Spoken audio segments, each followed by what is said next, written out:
C'est l'heure de votre flash d'information sur les antennes de Lac TV. Mesdames et messieurs, bienvenue. Les autorités sénégalaises, gambiennes et bissau-guinéennes travaillent à la mise en œuvre de mécanismes pragmatiques de gestion des interactions entre leurs trois pays, a indiqué jeudi à Dakar le secrétaire général du ministère sénégalais de l'intégration africaine et des affaires étrangères. La tenue de cette rencontre tripartite vise à, entre autres, mettre en place un mécanisme innovant qui transcende la coopération bilatérale classique et permet d'expérimenter une dynamique pragmatique dans la relation entre le Sénégal, la Gambie et la Guinée-Bissau, a-t-il expliqué, rapporte l'APS. Un accident gravissime a eu lieu entre Ndoulo et Khouroumbake sur le tronçon qui relie Touba et Diourbel, Diourbel à Mbacké, autant pour moi un minicar en provenance de Touba, transportant des membres d'une même famille habitant Diourbel qui était venu le matin à Darou Marnane pour une cérémonie de deuil, a été heurté par un camion dans le sens inverse. Notre interlocuteur, membre du regroupement des transporteurs de Touba, dit avoir décompté d'abord 6 morts, tous des femmes dont une dame avec sa fille et ensuite le chauffeur du véhicule. Il confie aussi que 16 blessés ont été déjà évacués. Les dernières nouvelles sont regrettables. 3 sur les 16 blessés dénombrés ont finalement rendu l'âme, ce qui porte le bilan à 9 décès, informe Dakaractu. Le ministre de l'Urbanisme, des collectivités territoriales et de l'aménagement des territoires, M.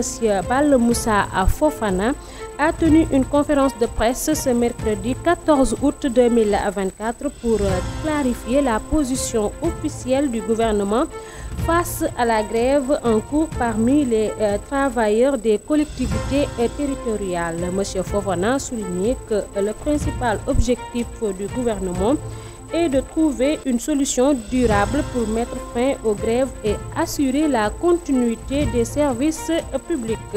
Le ministre a conclu en affirmant que le gouvernement envisagera des réformes, y compris un audit social, la révision de la gestion des ressources humaines et des formations au sein des collectivités territoriales afin d'améliorer le système et d'éviter de futures tensions. Des représentants de collectifs de victimes des violences politiques survenues au Sénégal entre février 2021 et février 2024 ont plaidé mercredi à Saly pour l'abrogation de la loi amnistiant des faits de violence en lien avec la politique survenue dans la même période. Birahim Seck, auteur de la société civile, rapporté à la presse les recommandations des travaux de l'atelier d'échange sur la lutte contre l'immunité couvrant les violences politiques. Cette rencontre est organisée dans l'objectif de consolider l'état de droit et la démocratie au Sénégal. Et on termine avec l'actualité sportive. Un jour avant le Prime League, Everton a confirmé le numéro de maillot dans son équipe. Iliman Ndiaye portera le 10 pour sa première saison. Informe Wisport, Iliman Ndiaye a choisi son numéro de maillot après avoir porté le 29 à Sheffield United puis à l'Olympique de Marseille. L'attaquant sénégalais arborera désormais à Everton le 10, laissant vacant par Arnaud Danjuma. C'est le club anglais qui l'a officialisé ce jeudi à 2 jours de la réception de Brighton pour la première journée de Prime League. C'était tout pour votre flash d'information.